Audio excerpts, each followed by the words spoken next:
애쓰지 않고 편안하게.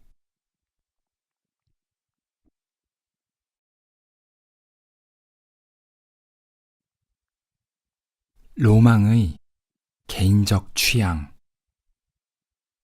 몇 년 전 어떤 블로그 글을 읽다가 발리에서 홀로 살아보기에 대한 로망이 생겼다. 여유롭게 지내며 명상하고 글을 쓰며 자연 속에서 지내는 것. 상상만 해도 평화롭고 아름답지 않은가? 나는 오랜 로망을 실현하고자 2주 일정으로 발리에 갔다. 발리는 생각대로 좋았고 정말 아름다운 곳이었다.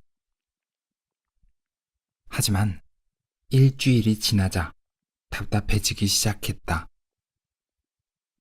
이건 내가 운전을 못하는 탓이 컸는데 대중교통이 발달하지 않은 발리에서 스쿠터를 못 타니 동선이 짧아졌고 카페에 앉아서 일하다 보면 여기가 발리인지 집 앞 스타벅스인지 도무지 구분되지 않았다. 혼자서만 지내는 낭만도 점점 청승이 되었다. 바랐던 로망과는 달리 유배지에 온 정약용 선생님의 마음을 느낀 나는 결국 손해를 감수하고 예정보다 일찍 한국으로 돌아왔다. 지금의 나는 함께하는 여행이 더 즐겁고 약간의 아쉬움이 남는 일정이 가장 좋으며 일은 집 앞 독서실에서 제일 잘 된다. 같은 지하철 칸에서도 춥다와 덥다는 불만이 같이 나오듯 모두에게 맞는 답은 없다. 누군가는 긴 여행에서 여유를 느끼지만 누군가는 짧은 여행에서 설렘을 느끼고 누군가는 회사 밖에서 떨림을 느끼지만 누군가는 회사 안에서 안정감을 느끼며 누군가는 타인과 함께하는 순간에 활력을 느끼지만 누군가는 혼자일 때 마음의 평화를 느낀다. 여행을 할 때, 인간 관계를 맺을 때, 그리고 삶을 살아갈 때 행복에 이르는 방식은 저마다 다른 것이다. 그렇기에 중요한 건 경험을 통해 나에게 맞는 삶의 방식을 발견하는 일이다. 누군가의 로망과 누군가의 기쁨을 흉내내는 게 아닌 나의 로망과 나의 기쁨을 알아가자. 그게 우리가 조금 더 나답게 행복해지는 법이다. 세상에서 가장 좋은 것은 자기다워지는 길을 아는 것이다. 미셸 드 몽테뉴.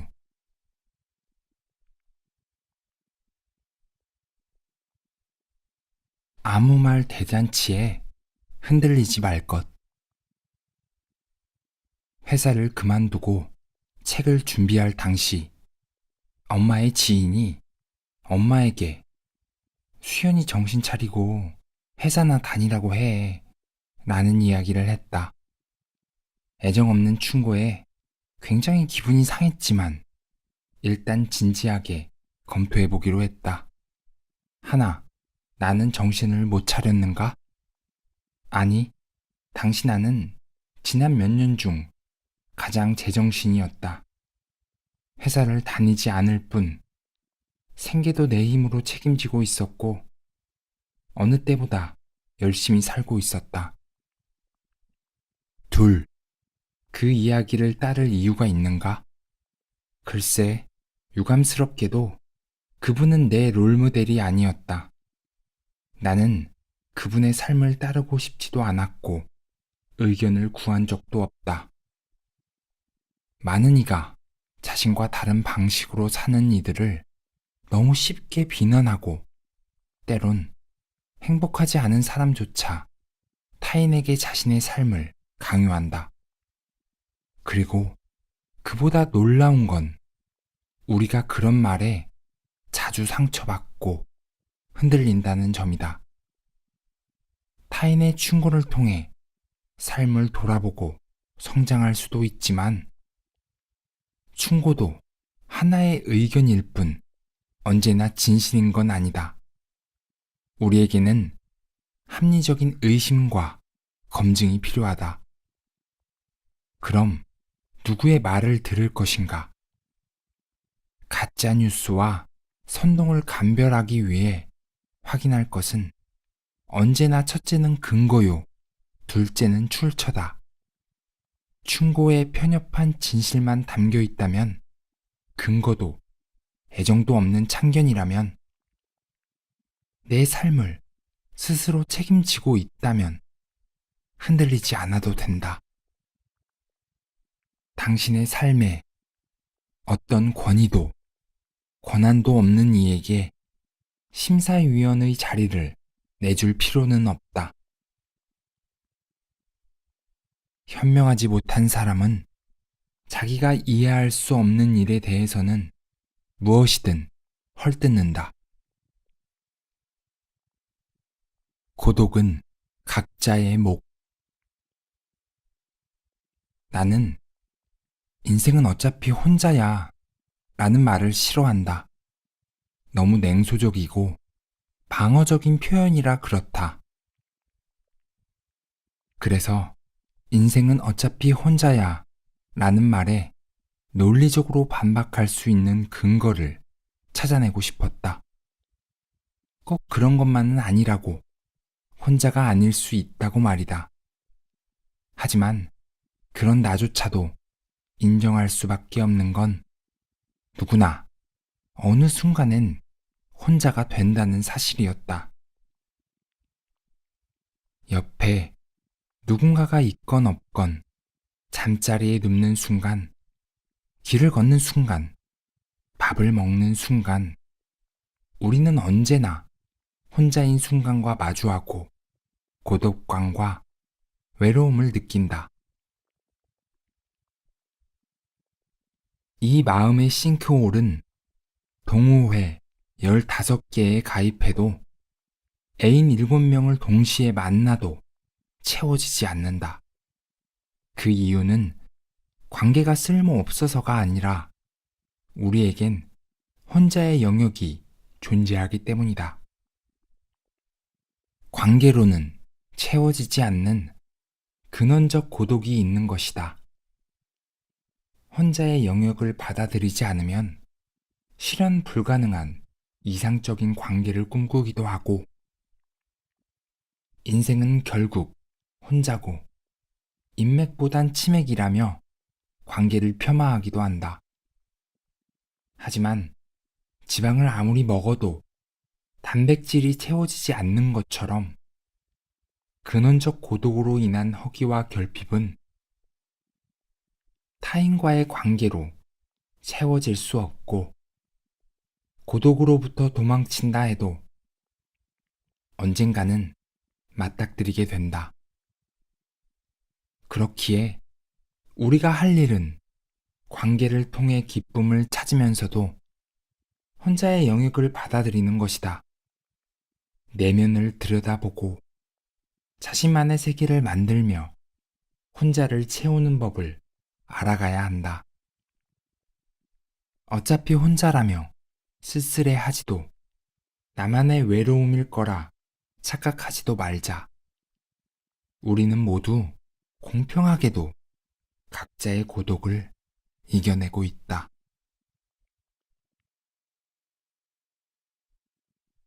조바심 내지 않기. 내가 질색하는 게 있다면 후회하는 일이다.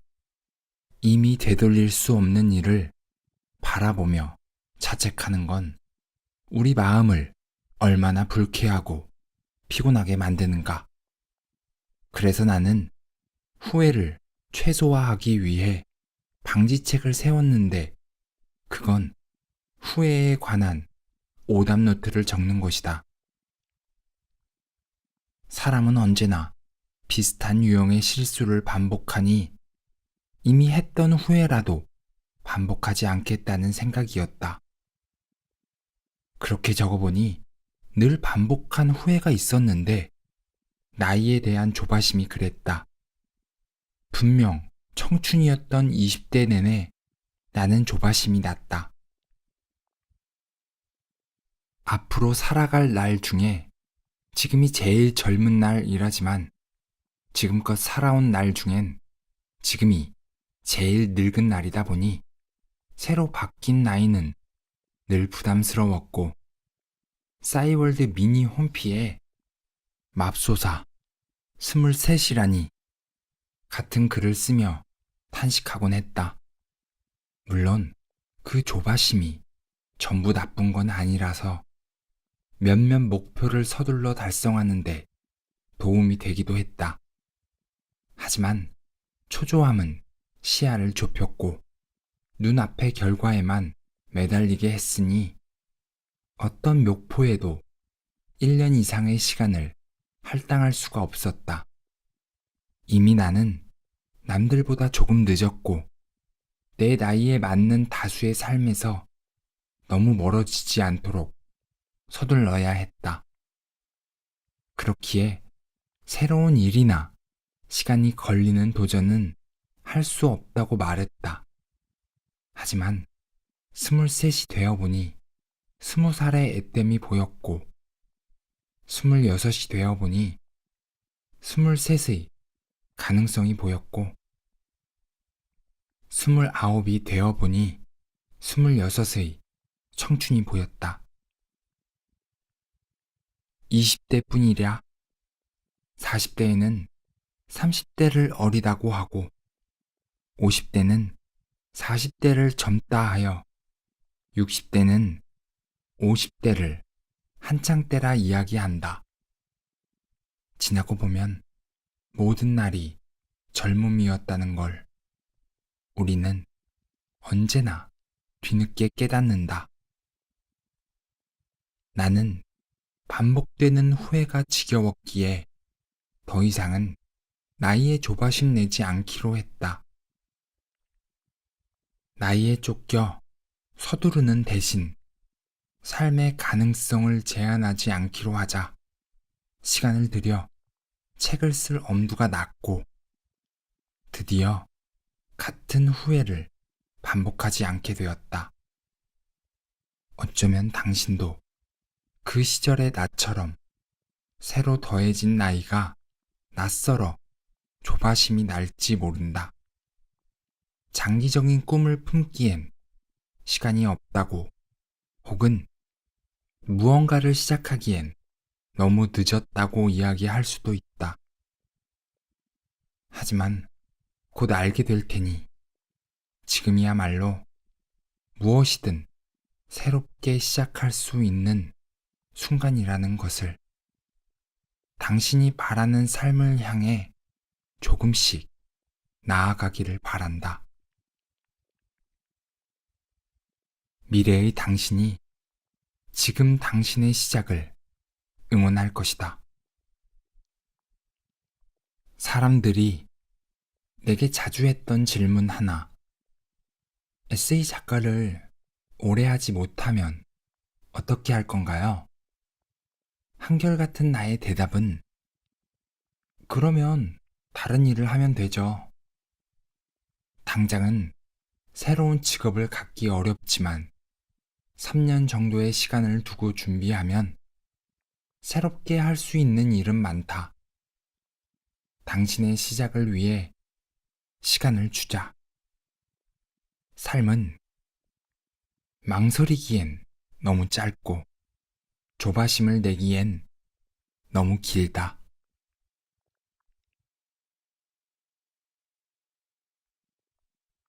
마음을 물어주세요. 유튜브 영상을 보는데 한 댓글이 눈에 들어왔다. 힘든 일이 있어서 친구에게 털어놨더니 친구가 너만 힘든 게 아니야. 다들 견디며 사는 거야. 라고 말했고 그 말은 전혀 위로가 되지 않았다고 했다. 사실 나는 뜨끔했는데 나 역시도 친구의 고민에 나도 그랬다. 다 그렇게 산다. 힘내라. 라는 식으로 답하곤 했다. 내 딴에는 해결책이 되길 바라며 한 말이었지만 당시 친구의 표정을 떠올려 보면 도움이 되진 않았던 것 같다.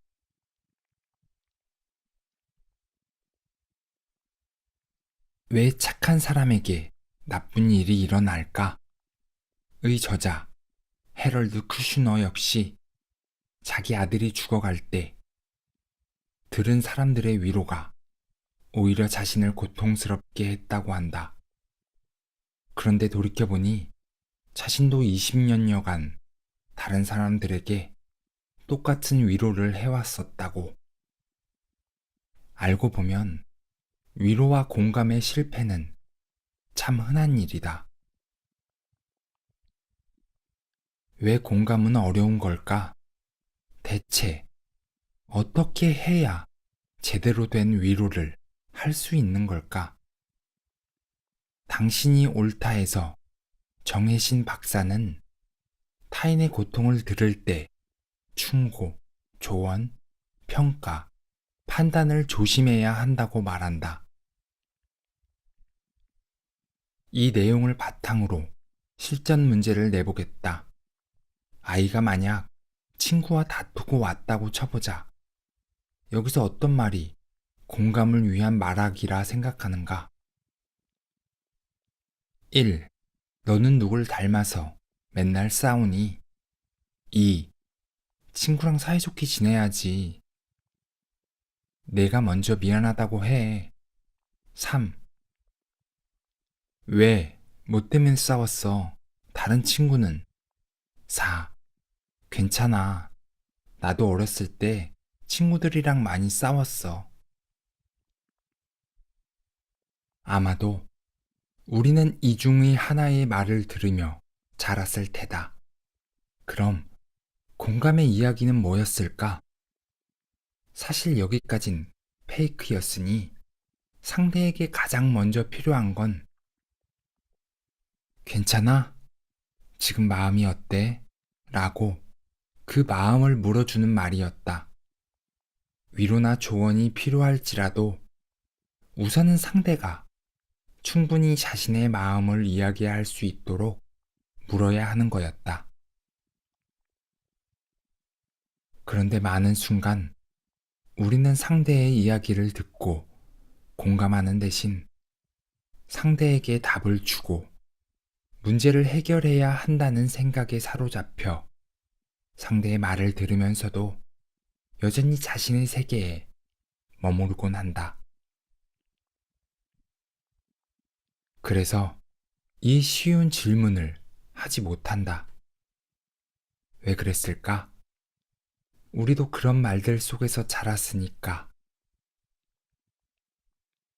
다른 이들도 우리의 마음을 물어주지 못했으니까. 그래서 우리 역시 상대의 마음을 묻는 건 맨 나중으로 미뤘다. 충고나 조언을 얻을 수 있는 곳은 많다. 책이 있고 훌륭한 강연이 있고 명언이나 좋은 글귀는 SNS에 넘쳐난다. 그 말들이 부족한 게 아니었다. 남들도 다 힘들다, 다 그러고 산다는 그런 말은 모르지 않는다. 그 사실을 알지만 그래도 지금 너무 힘든 것 뿐이고 곁에 있는 이들에게 필요한 건 말이 아닌 존재의 위로였다. 그러니 만약 힘든 누군가의 곁에 있다면 해결책을 주는 대신 상대가 충분히 말할 수 있도록 그 마음에 물어주자. 내 마음이 그랬다면 분명 이유가 있었을 것이라고 상대의 마음을 수용해야 한다. 논리적이고 이성적인 조언 없어도 충분히 공감받을 때 상대는 스스로 답을 찾을 수 있다. 장자가 말하길 진정한 공감은 마음을 비우고 자신의 존재 전체로 상대의 말을 들어주는 것이라 했다. 우리 삶에 가장 필요한 위로는 화려한 언변도 재치 있는 비유도 아닌 존재의 무게를 담아 그 마음에 머무르는 일이었으니 그 진심이 우리가 서로에게 줄 수 있는 구원일 것이다. 많은 사람이 말다툼을 시작하면 마치 라디오가 된 것처럼 상대의 말은 듣지도 않고 자기 말만 반복한다. 자세히 들어보면 결국은 내 말을 인정해달라는 외침인데 상대도 같은 말만 하며 상대를 인정하지 않으니 갈등은 계속될 수밖에 없다. 이런 상황을 전환시킬 수 있는 치트키는 상대의 말에서 작은 진실이라도 발견하면 그럴 수도 있겠다. 내 말이 옳다.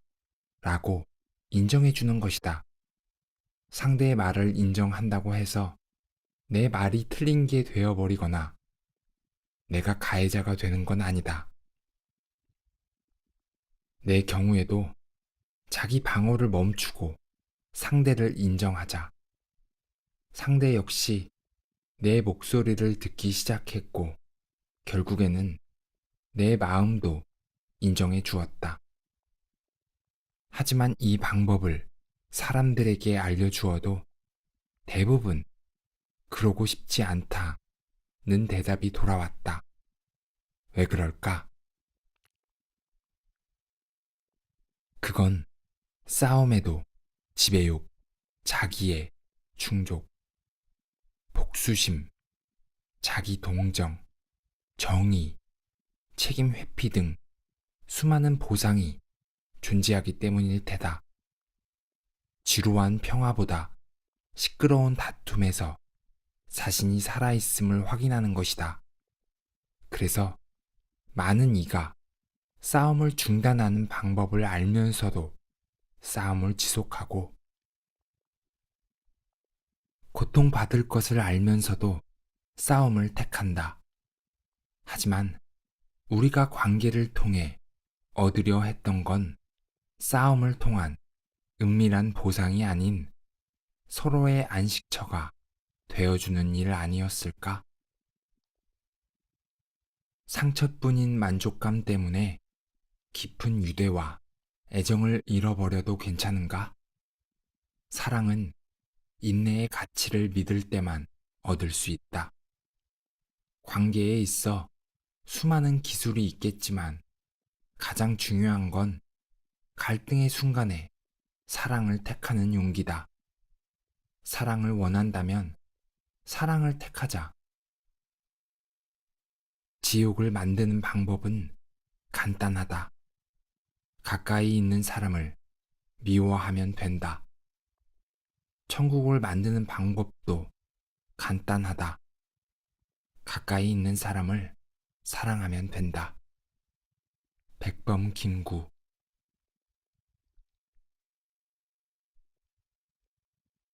나에게 다정해집시다. 친구가 일하며 우울증으로 힘들어 했던 적이 있다. 우울증 약을 복용하며 버텼지만 약의 부작용으로 잠시 일을 그만두게 됐다. 나는 자책하는 친구에게 괜찮다고 어쩔 수 없었다고 위로를 했는데 가만히 듣던 친구는 내게 이런 질문을 했다. 그렇게 스스로를 위로하다가 도태되는 건 아닐까? 사실 친구는 누가 보더라도 좋은 직업을 갖고 있었고 이미 많은 것이 보장되어 있었기에 그가 도태할까봐 두려워하는 게 의아했다. 왜 그는 괜찮다, 어쩔 수 없었다는 흔한 위로조차 낯설어 했을까? 이건 일종의 징크스인데 빨간 속옷을 입으면 경기에 이긴다고 믿는 운동선수처럼 불안과 자책을 동력으로 성취를 얻고 나면 불안하고 자책해야만 성취를 얻을 거라는 믿음을 갖게 된다. 스스로에게 너그러우면 안 된다는 신념을 움켜쥐고 어딘가로 떨어져 버릴까봐, 도태되어 버릴까봐 계속해서 자신을 탓하고 질책한다. 행복하고자 성취를 갈망했던 이들은 성취하기 위해 행복을 포기하게 되는 것이다. 그런데 자신에게 너그러우면 정말 도태되는 걸까? 자책만이 우리를 성취하게 하는 걸까? 예전에 나도 왜 이렇게 애매하고 어설프고 이룬 것 없는 어른이 되었을까 하는 생각이 들었던 적이 있다. 내가 뭘 잘못했을까? 나는 왜 부족할까? 고민하고 자책하며 스스로를 깎아내렸다. 그러다 문득 나를 위해 항변하고 싶은 마음이 생겼다. 누구나 실수할 수 있고 방황할 수 있고 노력해도 결실을 맺지 못하는 경우도 있는 거라고. 적어도 나는 스스로를 한심하고 잘못된 존재로 여기지 않겠다고 결심했다. 나를 몰아세우는 대신 일을 했고 책을 읽었으며 글을 썼다. 내가 불투명한 날들에 무너지지 않고 삶을 읽을 수 있었던 건 자책이 아닌 너그러움을 선택했기 때문이다. 물론 어떤 이들은 그래도 괜찮다고 만성적인 불안에 시달리더라도 성취를 택하겠다고 말할 수도 있다. 하지만 인생은 장기전이다.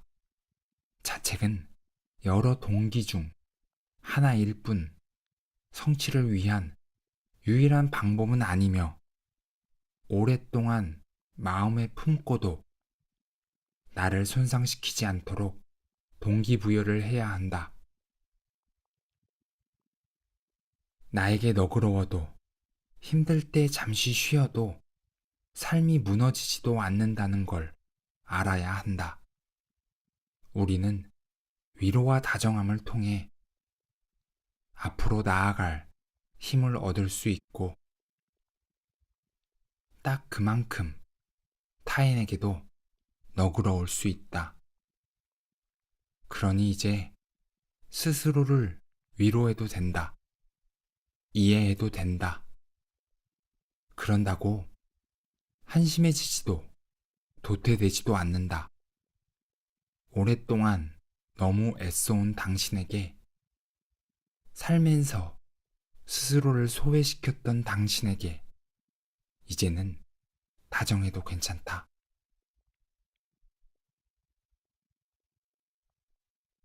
그럼에도 살아가는 이유.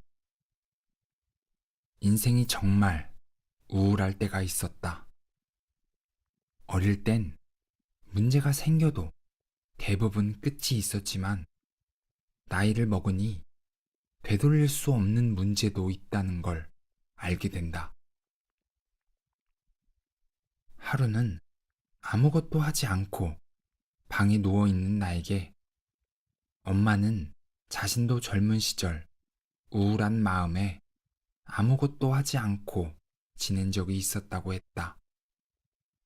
그런데 어느 날 거울을 보니 그런 자신이 더 못나 보였고 이대로는 안 되겠다 싶은 마음에 아침에 일찍 일어나고 세수도 팍팍 열심히 하며 부지런히 살았다고 했다.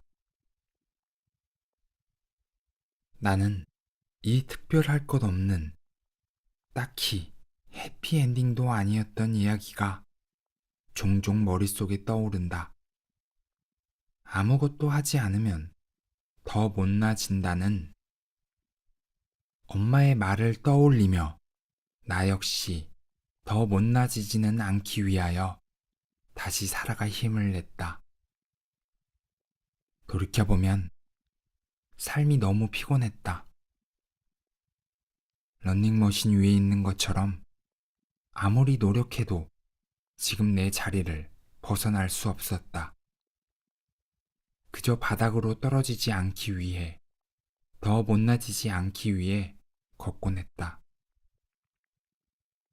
그래서 지금은 모든 게 완벽해졌는지 묻는다면 애석하게도 그렇지는 않다.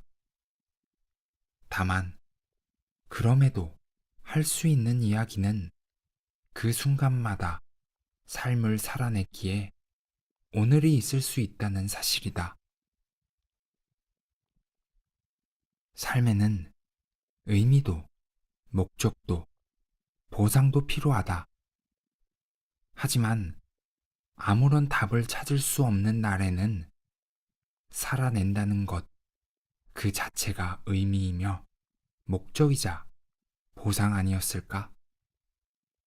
그러니 때론 초라해 보일지라도, 때론 무력해 보일지라도, 더 못나지지 않기 위한 노력일지라도 당신도 살아내기를 바란다. 행복에도 노력이 필요해요. 첫 책을 낼 때 나는 책을 내고 나면 무언가 더 특별해질 거라 생각했다. 조금 더 행복하고 조금 더 특별한 삶이 웰컴 표시판을 들고 서 있을 줄 알았다. 하지만 딱히 달라진 게 없었으니 책이 베스트셀러가 아니라 그런가 싶었다. 그런데 전작이 사랑을 받으면서 베스트셀러가 되었는데도 행복의 크기는 크게 다르지 않았다. 일에서의 성취감이 다른 부분에서 벌어지는 소란을 줄여주지는 않았다. 불행하지는 않지만 그렇다고 행복하지도 않은 감정의 공백 상태를 나는 늘 의아하게 느꼈다. 여기에도 행복이 없다니 무슨 배부른 소리를 하는 걸까? 생각해보면 우리는 늘 외부의 목표를 세웠다. 성공하라고, 돈을 더 많이 벌라고, 좋은 직장에 가라고, 살을 빼라고. 그 오랜 동료는 목표를 이루면 저절로 행복해질 수 있을 거란 믿음을 만들었다. 그래서 목표를 이루지 못한 이들은 아직 그 목표를 이루지 못해서 불행하다고 여기고, 목표를 이룬 듯 보이는 이들은 행복할 거라 믿는다. 하지만 막상 목표를 이룬 이들도 그렇게 행복하지는 않았다. 많은 이가 여기에서 길을 잃는다. 행복은 영영 닿을 수 없는 신기루였던 걸까? 아니다. 우리는 처음부터 잘못 생각했다. 돈을 벌고 싶으면 돈을 벌기 위한 노력을 해야 했고, 살을 빼고 싶으면 살을 빼기 위한 노력을 해야 했듯이, 행복해지고 싶으면 행복해지기 위한 노력을 해야 했다.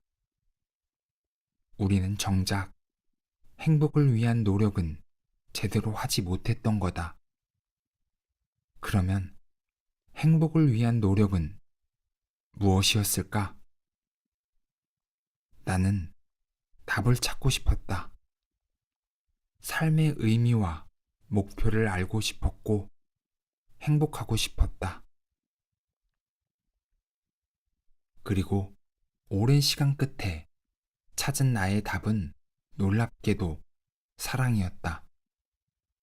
행복은 성취가 주는 단기적인 만족감이 아니었고 삶의 목적도 아니었다. 다만 사랑의 결과였다. 나 자신, 그리고 내 소중한 사람들과 타인을 사랑할 때 행복이 있었다. 그런데 왜 우리는 진부하도록 익숙한 진리를 의심하며 나 자신을 사랑하는 것조차 힘들어 하는 걸까? 자존감 수업의 저자 윤홍균 박사는 사랑이 누명을 썼다고 말한다. 어린 시절 우리는 사랑이라는 미명하에 나를 위한다는 이유로, 미래를 위한다는 이유로 질책받고 통제받으며 때론 수치심을 느껴야 했고 상벌이 내려지는 조건부 사랑을 경험했다. 그래서 우리는 내가 사랑하는 이들, 그리고 나 자신에게도 질책하고 통제하며 조건을 붙이곤 그걸 사랑이라 믿는다. 우리는 사랑을 지독히 오해했으며 제대로 사랑하는 법을 배우지 못했던 거다. 상대를 괴롭히고 망가뜨리면서도 너무 사랑해서 그랬다는 스토커의 최후 변론이 진실이 될 수 없듯이 사랑의 크기보다 중요한 건 언제나 사랑의 방식이다. 행복하고 싶다면 우리는 사랑하는 법을 배워야 한다. 나 자신과 내 곁을 조건 없이 대하고 다정하고 소중하게 여겨주며 성장할 수 있는 용기를 주고 몸과 마음의 건강을 돌봐야 한다. 감사하고 현재에 머무르며 세상에 다정해야 한다. 제대로 사랑할 수 있는 이들은 결코 불행할 수 없으니 그대 부디 사랑하며 살라.